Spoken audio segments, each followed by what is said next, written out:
제 23년도에 있었던 일인데요. 제 기사를 보았는데 이 10km 단축 마라톤이 이제 미국 애틀란타에서 열렸다고 합니다. 근데 강력한 우승 후보가 이제 이 여자 선수거든요. 에디오피아 이 센베레 테페리, 이분이 이제 유력한 우승 후보였습니다. 왜냐하면 이제 그 전 해인 22년도에 우승을 했고 또 계속해서 그 기량이 올라오고 있었기 때문이었습니다. 역시 누구도 앞서갈 수 없었고 계속 이제 10km밖에 되지 않기 때문에 1등을 유지했습니다. 그런데 이제 저도 이제 궁금해서 좀 이렇게 영상을 찾아봤는데 실제로 보니까 이제 결승선을 이제 한 150m 정도, 그러니까 영상에 보니까 결승선이 이렇게 보이더라고요. 근데 1, 2, 3위가 이렇게 연달아 같이 달리는데 갑자기 1등을 하고 있던 이 선수가 이 앞에서 인도하는 그 오토바이를 따라서 갑자기 골목길로 이렇게 들어가는 것입니다. 그러니까 앞에서 이제 에스코트 하던 경찰은 이제 비켜줘야 한다라고 해요. 그게 규정이라고 합니다. 그래서 이렇게 비켜줬는데 골목길로 딱 피했는데 이제 그 골목길로 따라 들어간 것이죠. 엉뚱한 길로 이제 들어선 것입니다.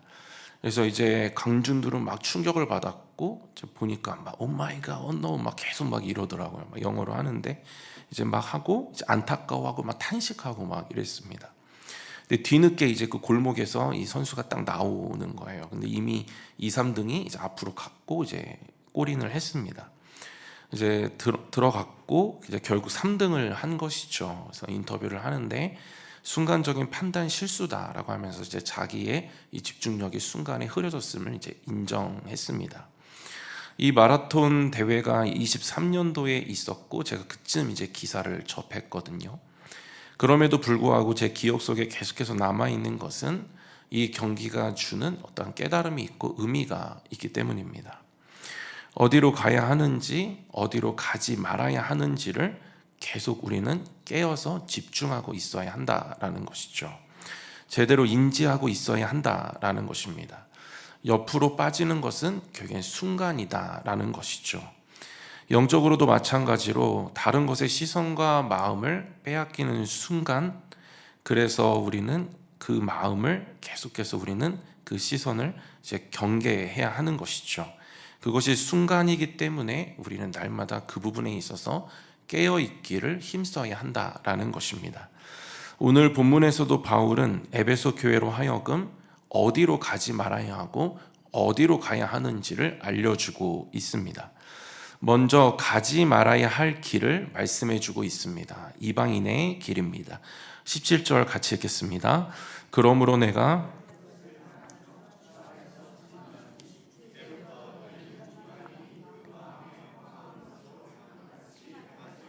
그러니까 이방인의 마음은 이제 허망하다 이렇게 되어져 있죠. 이 길을 가지 말라는 것입니다.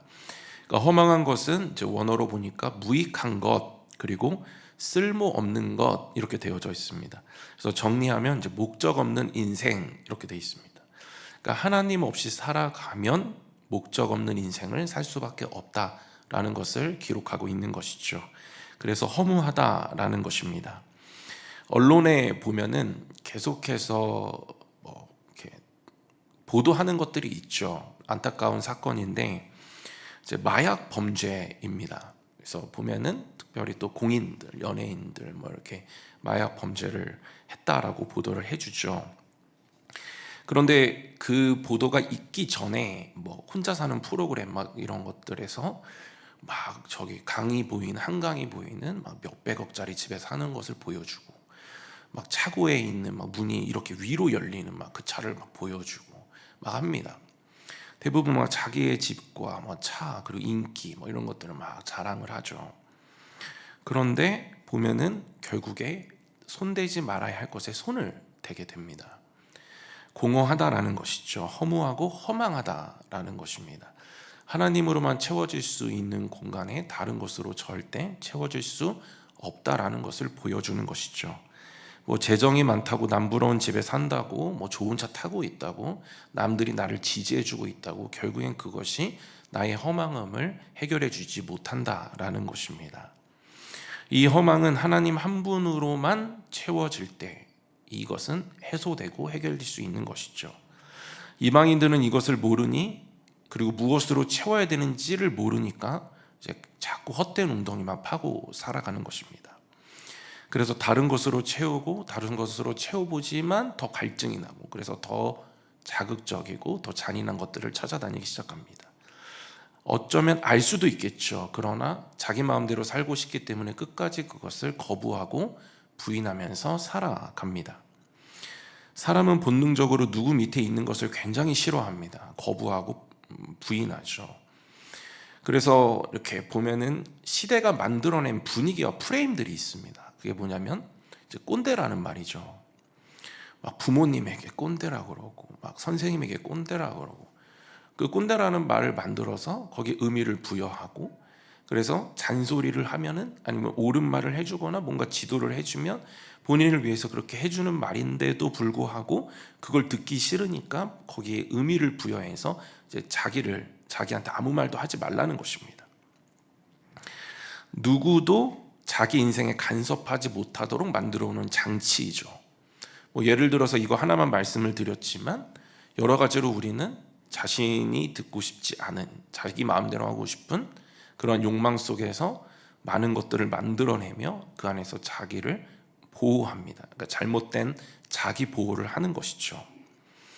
오늘 본문에서는 이러한 모든 것들이 이제 마음에서 시작한다, 이렇게 기록을 하고 있습니다. 그래서 18절에 보니까 마음이 굳어짐, 19절에 행하다 이렇게 되어 있습니다. 마음이 굳어져서 19절에 행하다 이렇게 되니까 마음과 행함은 늘 연결이 되어져 있다라고 기록을 하고 있는 것이죠. 그러니까 마음이 무엇으로 채워져 있는가, 이것이 결국 행함을 결정한다라는 것입니다. 시편 53편 1절에도 이 원리를 그대로 기록하죠. 같이 읽겠습니다. 어리석은 자는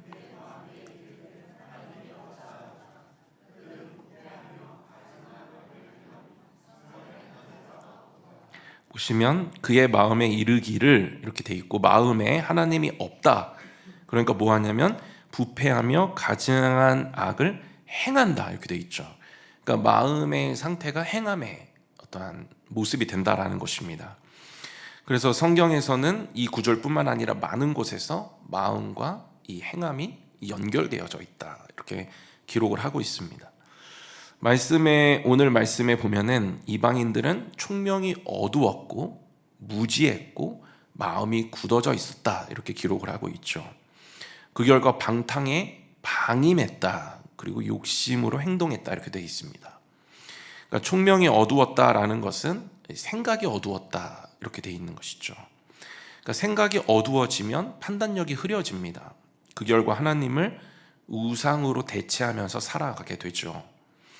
영적으로 사고하는 능력이 전혀 없는 상태가 이 총명이 어두운 상태입니다. 그러니까 영적인 세계가 깜깜한 것이죠. 그러다 보니까 하나님에 대해서 깨달음이 없는 것입니다. 그렇다 보니까 어느 길을 가야 하는지를 모르고 살아가게 되는 것이죠. 영적으로 어두워지고 무지해지면 어떻게 되냐면 마음이 굳어집니다. 그래서 그러니까 마음은 영적인 상태에 영향을 받는다라는 것이죠. 여기서 마음이 굳어졌다라고 할 때 이 굳어졌다의 이 원어의 명사를 보면 대리석 이렇게 돼 있습니다. 그러니까 대리석처럼 딱딱하고 차갑다 뭐 이런 뜻이겠죠.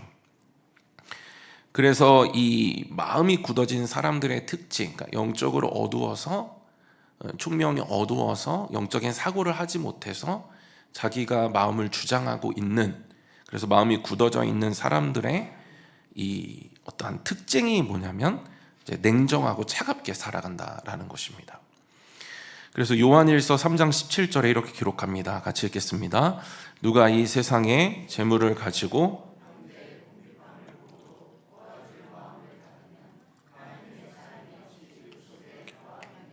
보시면 형제의 궁핍함을 보고도 도와줄 마음이 없다 이렇게 돼 있죠. 그러니까 하나님의 사랑이 어찌 그 속에 거하겠느냐. 그러니까 하나님의 사랑이 없으니까 어떻게 되냐면 이제 마음이 굳어져서 이렇게 주변을 못 보는 것이죠. 나만 생각하는 것입니다. 그래서 마음이 딱딱해지니까 주변이 보이지 않고 주변에 필요의 어떤 요청이 있다 하더라도 이제 의도적으로 거부하는 것이죠. 차갑게 대하는 것입니다. 이것은 이제 마음의 문제다라는 것입니다. 그래서 함께 방탕하고 이제 같이 욕심을 추구하고 뭐 이런 만남은 이제 같이 즐겁게 잘 합니다.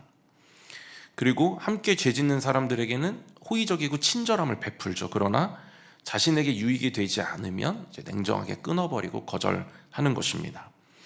이렇게 되는 것은 그 마음에 하나님의 생명이 없기 때문이다라고 기록하고 있는 것이죠. 그러니까 하나님을 받아들이지 않으니, 문 밖에서 서서 두드리시는 우리 주님을 문을 열어 초청하지 않으니 그 마음이 어둡고 무지하고 이제 굳어진 삶을 살게 되는 것입니다. 하나님이 없으니까 소망도 없고 헛된 것을 막 붙잡고 어떻게든 막 살아보려고 애쓰긴 하지만 지쳐가는 것이죠. 여유가 없는 것입니다. 늘 초조하고 불안하고 쫓기고, 그러니까 주변을 볼 수가 없는 것이죠. 두려움 속에서 자신의 것을 더 굳게 붙잡지만, 그런 욕망의 삶을 살게 되지만 계속해서 잡히지 않는 허무함 속에서 살아가게 되는 것입니다. 그 결과 그들은 감각 없는 자가 되고 자신을 방탕에 방임하게 됩니다. 그래서 19절에 그들이 감각 없는 자가 되어 자신을 방탕에 방임하여 모든 더러운 것을 욕심으로 행하되, 이렇게 되어 있습니다. 그러니까 감각 없는 자가 되어 자신을 방탕에 내어줬다, 이런 뜻이죠. 그러니까 방임은 넘겨주다, 이런 의미입니다.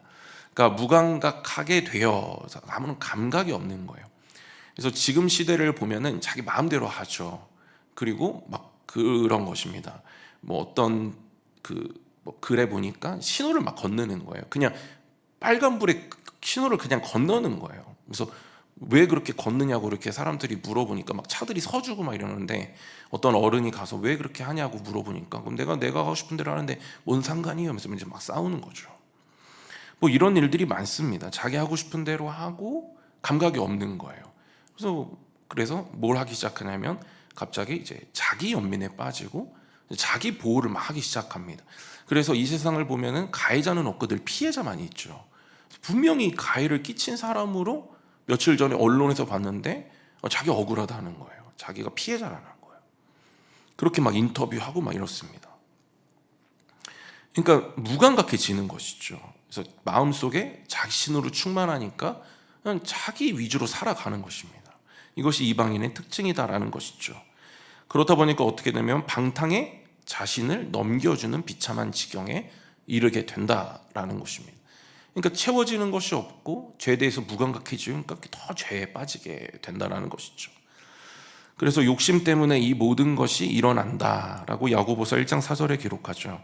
그래서 욕심이 잉태한즉 죄를 낳고 죄가 장성한즉 사망을 낳느니라. 그래서 마음이 결국엔 내가 충만하고 결국엔 나는 욕심에 대해서 충만할 수밖에 없고, 그렇다 보니까 내가 그 욕심을 막 쟁취하기 위해서 애쓰면서 살아보지만 잡히지 않고, 그러니까 결국에는 죄에 대해서 무감각해지고 마음이 딱딱해지고 죄에 대해서 무감각해지고 결국에는 그 죄에게 내 인생을 계속해서 내어주는 비참함에 이르게 된다라는 것입니다. 그래서 우리는 이제 이러한 길을 가면 안 된다라고 바울은 이야기해 주고 있는 것이죠. 뭐 예수님을 믿는다고 하지만, 이렇게 주일에 와서 예배 드린다고 하지만 이것에 있어서 예외가 아닐 수도 있다라는 말씀을 하고 있는 것입니다. 그렇다면 우리가 가야 할 길은 이제 어떤 길인가, 이것을 또 기록하고 있죠. 그래서 우리가 읽은 말씀에 보면 이제 새 사람의 길을 가야 된다, 이렇게 되어져 있습니다. 그러니까 우리가 추구해야 되는 길은 이제 새 사람의 길이다. 다시 말해서 우리를 하나님이 없는 상태로 만들지 말고 하나님으로 충만해서 복음으로 자신을 무장하고 마음을 복음으로 채우는 삶을 살아가야 된다, 이 이야기 하고 있는 것이죠. 그래서 새 사람의 길이 어떤 길인지를 보면은 오늘 본문에 옛사람을 보내주는 것이다, 이렇게 기록하고 있죠. 그래서 옛사람을 보내줘야 한다, 이렇게 되어 있습니다. 그러니까 아프리카 사람들이 원숭이를 잡는 방법에 대해서 한 번쯤은 들어보셨을 것입니다. 바구니에 원숭이가 좋아하는 바나나를 넣어두면 된다고 해요. 그런데 그 바구니의 입구를 굉장히 이제 원숭이의 손만 들어갈 수 있을 정도로 작게 만든다고 합니다. 그래서 바나나가 먹고 싶은 원숭이가 이제 바구니 입구로 이제 손을 딱 집어넣는 것이죠. 그런데 손을 빼려는 순간에 뺄 수가 없죠. 왜냐하면 바나나는 기니까. 그래서 딱 걸리는 것입니다. 그런데 대부분의 원숭이들은 바나나를 놓지 않는다 그래요. 이거 놓으면 굶어 죽을 것 같은 두려움이 밀려오는 것이죠. 그러나 잡힌다는 것을 모르고 살아가는 거예요. 결국엔 그렇게 잡힌다라고 합니다. 그런데 원숭이가 자유해질 수 있는 하나의 비결은 바나나를 놓으면 되는 거예요. 바나나를 놓으면 손을 뺄 수 있고 도망갈 수 있고 원래 살던 삶 속에서 자유함을 누릴 수가 있는 것이죠. 그리스도인의 자유는 이와 같습니다. 집착하는 것을 놓아줄 때 자유가 찾아온다라는 것이죠. 반면에 집착하는 것에 계속해서 집착하면 노예가 된다라는 것입니다. 사로잡히게 되는 것이죠. 우리 안에 하나님 외에 다른 것을 계속 집착하며 살아가면 우리는 그것을 놓지 아니하면 자유를 찾기가 힘들다라는 것입니다. 지나간 과거도 마찬가지죠. 과거를 놓아주는 만큼 새로운 미래가 열리죠. 관계도 마찬가지입니다. 떠나간 사람 그냥 놓아주어야 합니다. 그럴 때 자유가 찾아오죠. 옛 자아도 마찬가지로 옛 자아를 놓아줄 때 그리스도 안에서 새로운 피조물로서의 확신이 들어오고 새롭게 창조된 자아를 가지고 우리는 새로운 삶을, 새로운 의미를 찾으며 하나님 주신 비전 속에서 살아갈 수가 있습니다. 그래서 우리가 해야 될 것은 이전 것을 잘 놓아주어야 하는 것이죠. 그리스도인은 뒤로 가는 자가 아니라 앞으로 가야 하는 자이기 때문입니다. 그래서 빌립보서 3장 13절 14절에 이렇게 기록합니다. 같이 읽겠습니다. 형제들아 나는 아직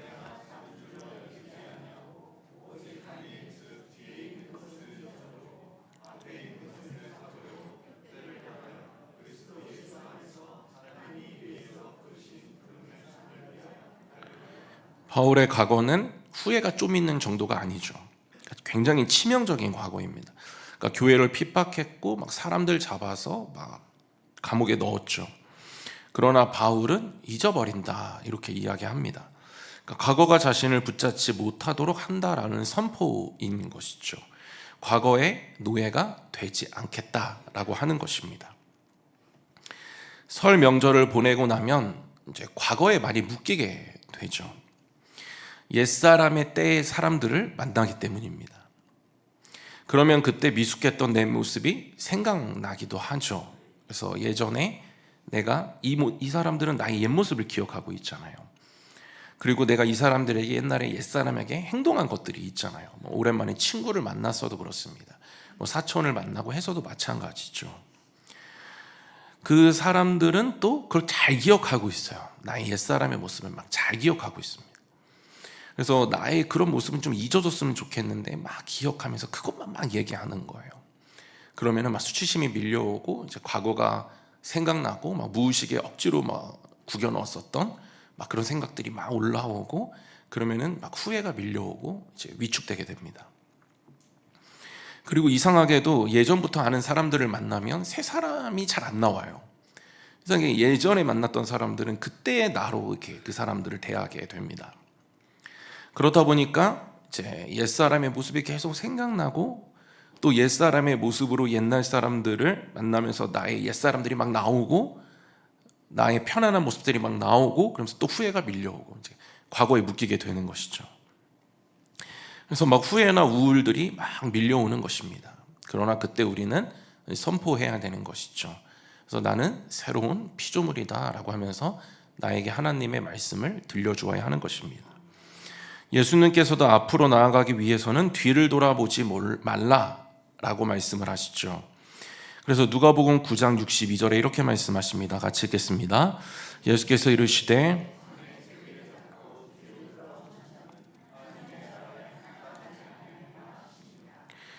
그리스도인이 받은 선물 중에 하나가 자유이죠.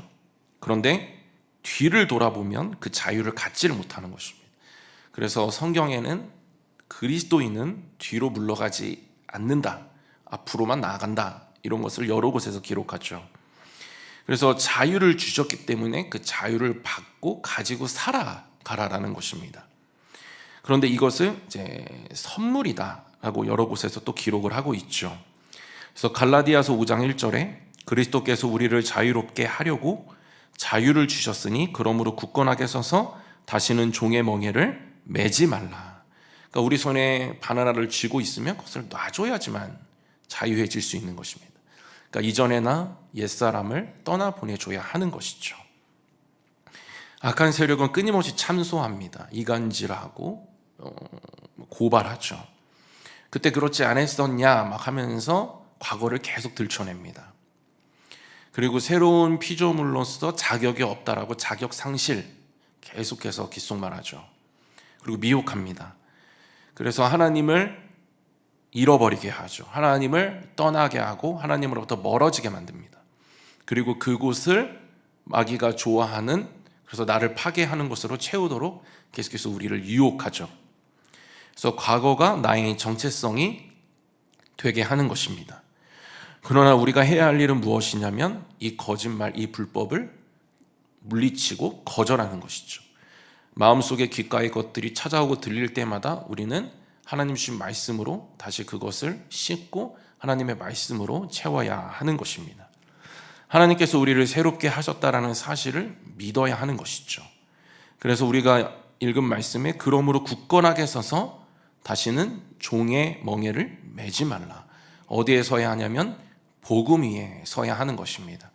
그래서 뭔가 완전하고 완벽해서 하나님 앞에 설 수 있는 것이 아니라 날마다 우리는 복음으로 나를 씻고 복음으로 나를 새롭게 옷 입히고 그 위에 날마다 굳게 서야 한다라는 것이죠. 잘 알고 있으신 말씀에 고린도후서 5장 17절에 그리스도 안에 있으면 새로운 피조물이다 이렇게 기록하고 있죠. 이전 것은 지나갔다. 그러면 지나보내야지만 새로운 피조물이다라는 것이죠. 우리를 과거의 사람으로 취급하지 않으시겠다라는 하나님의 선언입니다. 그래서 우리가 안 보내는 것이죠. 우리가 바나를 놓아야 되는데 하나님 이미 그렇게 선언하시고 선포하셨는데도 불구하고 내가 놓지 않으면 내가 하나님의 선포와 하나님께서 베풀어 주신 그 선물과 축복을 누리지를 못하는 것입니다. 그래서 과거를 붙잡고 있으면 새 일이 일어나지 않죠. 바나나를 쥐고 있으면 풀려날 수 없고 우리는 다음 단계로 나아갈 수가 없습니다.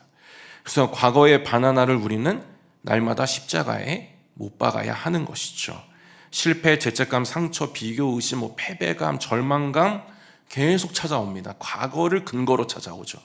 이러지 않았냐, 저러지 않았냐, 자격 없다, 어제도 그러지 않았냐, 오늘 아침에도 그러지 않았냐 계속 얘기하지만 하나님은 말씀하십니다. 지금 새로운 피조물이다 라고 말씀하고 계시는 것이죠.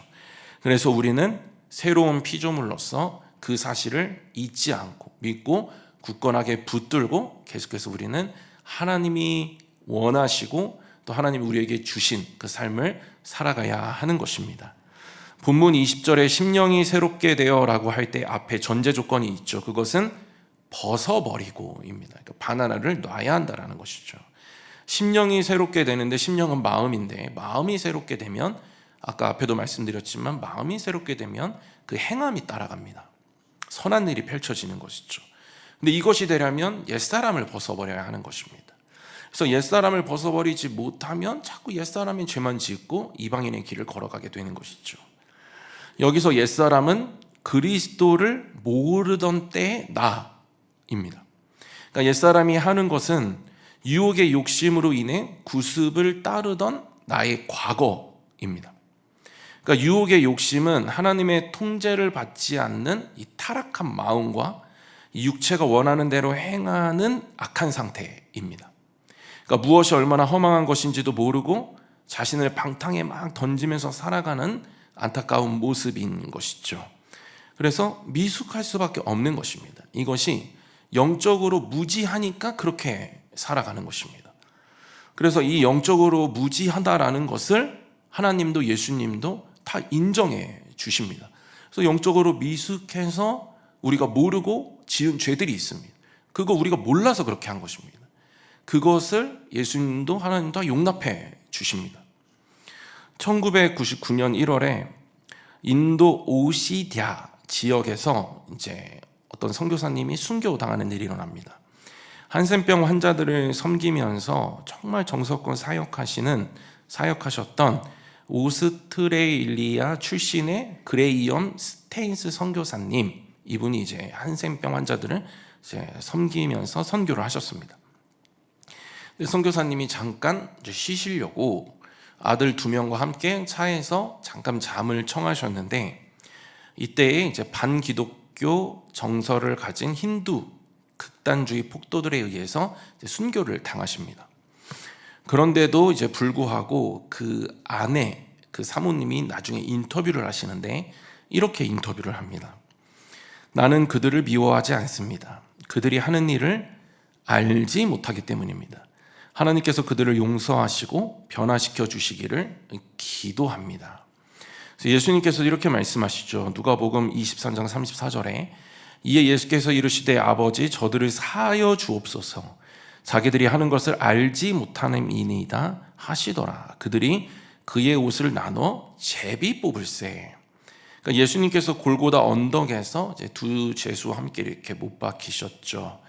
그때에 이제 병사들이 막 예수님의 옷을 나눠 갖기 시작하고 막 제비를 뽑고 막 종교 지도자들과 백성들은 예수님을 막 조롱했습니다. 그때 예수님이 말씀하시죠. 저들이 자신들이 하는 일이 뭔지를 모르고 저렇게 하는 것이니 회개할 기회를 좀 주세요. 심판을 늦춰주세요. 이렇게 예수님께서 중보해 주십니다. 우리의 과거가 용서받을 수 있는 것은 예수님을 알지 못했기 때문에, 영적으로 무지해서 그랬다라는 것을 하나님도 예수님도 용납해 주시기 때문입니다. 그러나 성경은 무지를 어떤 책임 회피로 보지 않죠. 용납, 그러니까 하나님께서 예수님께서 해주시는 이 과거의 용납은 성도가 회개할 때 완전해진다라고 그렇게 기록을 합니다. 그래서 이 사실을 두고 우리가 오해하지 말아야 할 것은 모르고 지은 죄라고 해서 책임이 없다는 것이 아닙니다. 그러니까 영적인 무지가 면죄부가 아니다라는 것이죠. 그러니까 성경은 부지 중에 지은 죄에도 속죄가 필요하다라고 분명하게 얘기하고 있습니다. 그리고 신약에서도 이 회개가 없는 죄사함은 없다라고 이야기하고 있죠. 그래서 민수기 15장 28절에 제사장은 그 부지 중에 범죄한 사람이 부지 중에 여호와 앞에 범한 죄를 위하여 속죄하여 그 죄를 속할지니 그리하면 사함을 얻으리라. 속죄가 있어야 된다. 그러니까 부지 중에 지은 죄는 속죄가 있을 때 사함 받는다. 완전히 하나님께서 용서해 주신다. 뭐 이런 의미겠죠. 그러나 이제 우리가 회개하지 아니하면 그 책임이 분명하게 심판으로 있는 것입니다. 그러니까 모르고 지은 죄, 부지 중에 예수님 몰라서 지은 죄가 죄라는 것이죠. 책임이 있다라는 것입니다. 그러나 알지 못한다라고 예수님이 이렇게 기도하신 것은 회개를 좀 늦춰달라는 거예요. 하나님께 저들에게 회개할 기회를 주세요. 이렇게 얘기한 것입니다. 그러니까 가해자들의 죄를 없던 일로 하자라는 이야기가 아니라 그들이 자신의 악행을 깨닫고 돌아올 수 있도록 하나님 좀 시간을 주세요. 그런 마음을 주세요. 이런 기도를 예수님이 지금 하고 계시는 것입니다. 그래서 인간의 유한함을 아시는 하나님께 인간이 죄인 줄도 모르고 영적으로 무지해서 짓는 죄를 예수님께서 기도로 올려드리고 있는 것이죠. 그래서 즉각적인 심판보다는 회개할 기회를 달라라고 기도하고 계시는 것입니다. 이것은 하나님의 성품이 어떠한지를 알 수 있죠. 그래서 과거에 죄가 있지만 회개하면 이것을 사해 주신다. 이것이 하나님의 성품입니다. 사함을 받았으면 새로운 피조물이 되었고 우리는 그 과거에 묶이지 않고 자염을 가지고 앞으로 나아갈 수가 있다라는 것이죠. 그래서 과거에 모르고 지은 죄는 회개의 기회 가운데 있다라는 것입니다. 우리가 예수님을 영접했지만 여전히 모르고 지을 수 있죠. 그러나 그 모든 것들은 회개해야 되고 회개를 통해서만 용서받을 수 있다라는 것입니다. 회개하고 돌아온 성도에게는 과거의 부지 중에 지은 죄라도 용서해 주신다라는 것이죠. 구원과 용서는 우리의 완전함에 있지 않고 예수 그리스도의 그 속죄에 달려있기 때문입니다. 그래서 우리는 회개하면 과거로부터 완전히 해방되게 되는 것이죠. 그러나 여기서 우리가 이것을 나의 중심으로 이기적으로 사용하면 안 됩니다. 이 사실은 반드시 열매가 있다라고 기록을 하죠. 그래서 누가복음 3장 8절에 그러므로 회개에 합당한 열매를 맺고, 그러니까 회개가 있으면 과거의 부지 중에 지었던 죄, 과거를 다 용서해 주십니다. 용서해 주시는데 그 용서받은 자는 이기적으로 편협하게 살지 않는다. 분명한 뭔가 열매가 있다. 이렇게 기록을 하고 있죠. 그러니까 나 편하게 하려고 막 덮어버리는 차원을 이야기하는 것이 아닙니다. 그래서 막 영화 같은 거 보면은 막 뭐 자기가 막 그렇게 잔인한 죄를 지어놓고서는 막 그 사람에게 가서 사죄하지 않죠. 용서를 빌지 않고 뭐 그 사람 뭐 하나님 믿으라 그러고 뭐 하나님 자기를 용서해 줬다 그러고. 그러니까 그 피해자가 내가 너를 용서 안 했는데 누가 너를 용서했냐 막 그러면서 막 시험에 들고 막 이런 일들이 일어나는 것입니다. 그래서 하나님께 용서를 받았다. 그래서 내가 과거에 부지 중에 지은 죄, 그래서 관계에 있어서도 지은 죄가 있습니다. 그러면 그 사람과 화평을 도모해야 되는 것이죠. 가서 미안하다 얘기하고, 왜냐면 은혜를 주셨으니까, 나도 용서받았으니까. 그래서 그 사람에게 가서 계속해서 이야기해야 되고, 그 사람을 용서해야 되고, 그 사람의 잘못을 구해야 되고, 뭐 이렇게 해야 되는 것입니다. 화평을 도모해야 되는 것이죠. 나는 하나님께 용서받았으니 됐어, 그게 아니라 오히려 더 주신 은혜를 가지고 주신 관계를 회복하는 일에 더 힘써야 된다라는 것입니다. 이것이 자연스러운 영적인 원리다라는 것이죠. 하나님과의 수식적인 관계에서 용서를 경험한 사람은 필연적으로 이웃과의 수평적인 관계를 회복하려는 그런 에너지와 동기를 갖게 되기 때문입니다. 하나님의 마음을 느꼈고 하나님의 용서를 느꼈는데 그것을 이기적인 것으로만 치부하고 끝내버린다. 이것은 그 은혜를 제대로 누리지 못했다라는 것이죠. 진짜 하나님이 주시는 은혜를 누렸다라고 한다면 그 은혜는 반드시 관계 속에 흘러간다라는 것입니다. 죄에 대해서도 마찬가지죠. 어떻게 이런 은혜를 경험했는데 또 바로 가서 죄를 지을 수 있겠습니까? 어떻게 또 입으로 행함으로 습관으로 또 그렇게 그냥 아무 일도 없었던 것처럼 예배를 드렸는데 어떻게 그렇게 바로 그런 일들이 일어나겠습니까? 모르는 것이죠. 예배를 제대로 드리지 않거나 모르는 것입니다. 그래서 예배를 드렸는데 뭐 계속 그렇게 할 수는 없죠. 옛 습관은 또 들어옵니다. 그런데 뭔가 뭐 기도를 했으면 뭐 한 5분, 10분이라도 조금 그래도 좀 절제해야 되지 않겠습니까? 좀 말도 좀 아껴야 되지 않겠습니까? 좀 행동도 아껴야 되지 않겠습니까? 그러니까 내가 불편해도 뭐 말씀에서 하나님이 하라고 했으니까 하나님이 자기 부인하고 자기 십자가 지는 게 걸어갔으면 뭐 기도 좀 했으면 말씀 봤으면 좀 5분이라도 좀 해야 되지 않겠습니까? 어떻게 바로 그렇게 하겠습니까? 은혜를 경험한 것이 아니다라는 것이죠. 그래서 은혜를 진정으로 아는 자는 반드시 열매를 맺게 된다. 회개하고 은혜를 경험하면 죄를 멀리하고 죄와 싸우고 조금이라도 싸운다라는 것이죠. 그렇게 죄에 바로 노출되고 뭐 그렇게 하나님 만난 것이 그렇게 가볍지 않다라는 것입니다. 누가복음 3장 8절 읽어드렸지만 한 번 더 읽어드리면 그러므로 회개에 합당한 열매를 맺고 열매를 맺어야 된다는 것이죠. 그래서 회개에는 반드시 그에 합당한 삶이 따라와야 한다. 그것이 진정한 회개다. 진정한 회개는 반드시 열매가 따라와야 한다라는 것입니다. 그래서 회개도 이기적으로 하는지 진짜 하나님께 해서 은혜를 받았는지는 그 삶을 통해서 알 수가 있다라는 것이죠. 회개한 성도에게 하나님은 모르고 지은 과거의 죄까지도 그리스도 안에서 용서해 주십니다. 우리가 과거를 내려놓고 새 길로 나아갈 수 있는 이유는 우리의 과거가 무죄여서가 아니라 우리의 과거가 십자가로 덮였기 때문입니다. 그 새 길은 내가 받은 복음의 능력으로 우리가 살아가는 것이죠. 그래서 세계적인 기독교 학자 C.S. 루이스가 그의 책에서 이렇게 저술합니다. 친히 십자가에 달리신 주 예수 그리스도는 너무나도 의로우신 분이시다. 본인만 의로우실 뿐 아니라 이 땅 모든 사람들을 의롭게 하실 수 있는 분, 자신의 생명을 주실 정도로 우리를 너무 사랑하시는 분, 그리고 그분을 알고 받아들일 때만 우리는 인생의 답을 찾게 된다. 그 전까지는 그저 답 없는 답을 향해서 나아갈 뿐. 그러니까 우리가 예수님을 모시고 또 오늘 말씀 본문에도 예수님을 잘 알아야 된다. 우리가 예수님을 잘 알면 내가 새로운 피조물이 되었다는 걸 알게 되고 우리는 그 속에서 새로운 길을 걸어갈 수 있다. 이렇게 기록하고 있습니다. 그분의 의로움을 우리는 전가받았죠. 그리스도 안에서 우리는 새로운 피조물, 그러니까 그리스도의 의로우심으로 우리는 새로운 피조물이 된 것입니다. 그러면 우리가 자꾸 과거에 묶이고 과거를 놓아주지 못한다는 것은 그리스도가 우리에게 행하신 십자가의 사건을 우리가 부인하면서 살아가는 것이죠. 그래서 불신앙이 됩니다. 십자가를 못 믿는 것이죠. 그 능력을 부인하는 것입니다. 그러다 보니까 십자가의 능력을 못 믿고 복음의 능력을 못 믿으니 자꾸 나를 과거에 묶게 두는 것이죠. 그러나 우리가 그리스도 안에서, 그러니까 그리스도의 십자가와 부활의 능력을 믿을 때 우리는 복음의 능력으로 자신을 무장할 수 있고 마음에 채울 수 있고 우리는 그때 나를 자유하게 할 뿐 아니라 복음으로 채워진 복음을 가지고 삶 속에서 열매를 맺으며 살아갈 수가 있는 것입니다.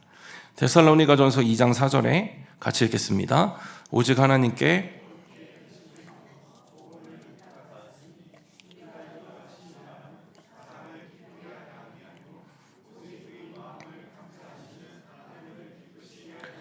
하나님께 옳게 여기심을 입었다. 그리스도 안에 새로운 피조물이 되었다. 그러면 내 안에 복음이 충만해지죠. 그래서 내가 새로운 피조물이라는 자각, 복음이 충만한 상태. 그래서 예수 그리스도가 나를 위해 십자가에 못 박히시고 돌아가시 3일 만에 부활하셨다. 나는 새로운 피조물이 되었다. 그분의 의가 나에게 있다. 그분과 나는 연합되어 있다. 그래서 복음으로 나를 딱 무장할 때 어떻게 보면 그리스도 안에서 새로운 피조물이라는 인식 가운데 살아가게 되는 것이죠. 그런데 복음이 충만한데 그 복음이 충만한 상태에서 복음은 우리 안에 가만히 이제 이렇게 썩은 물처럼 그렇게 있지 않습니다.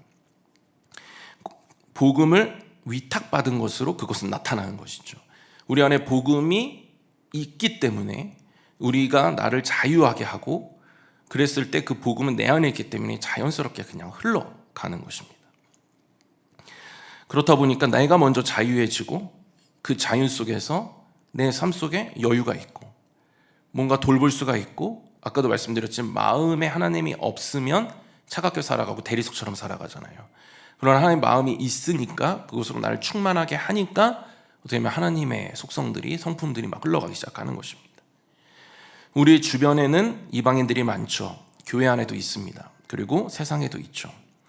우리는 새 사람으로 옷 입어야 됩니다. 바나나를 놓고 옛사람 보내주고 새 사람으로 복음으로 날마다 옷 입어야 하는 것이죠. 날마다 십자가에 못 박아야 됩니다. 그리고 떠나보내줘야 되고 놓아주어야 하는 것이죠. 그리고 회개에 합당한 열매를 맺으며 우리는 새 사람으로서의 삶을 살아가야 하는 것입니다.